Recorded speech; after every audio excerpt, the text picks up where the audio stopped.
दिव्यदृष्टी म्हणल्यानंतर एक शब्द आहे अष्टविश्व दारिद्र्य. अष्ट वाईट वाटतं खूप, असं सांगायला नाही पाहिजे, पण तरी ते लोकांना समजलं पाहिजे म्हणून सांगायला लागतं की पैसे मिळवतात.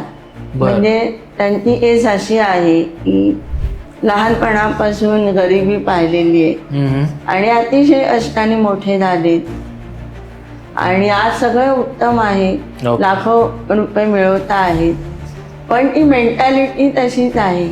अच्छा. आजही ते 100 रुपये खर्च करत नाहीत. बर. आणि मग याला काय म्हणायचं?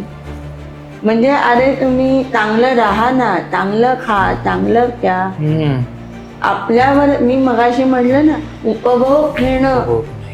तुम्ही 25 वर्षापूर्वी जसे होतात आज फायनान्शियली तसे नाही आहात, पण तरीही तुम्ही तेच लाईफ जगताय, काही उपयोग नाहीये. म्हणजे अशी ती लक्ष्मी म्हणजे राहतीये तर त्याचा छान वापर करा, मुलांना करू दे. अडवतात असं नाही करायचं तसं नाही कारण बरोबर आहे ती मेंटॅलिटी झाली आहे. अरे पण असं नाहीये ना, ते त्यांच्या नशिबाने आलंय ना. बरोबर. तर थोडं काळाप्रमाणे द्या ना, बदल करा ना. करेक्ट. तुम्ही कौलाच्या घरातच कशाला राहायला पाहिजे?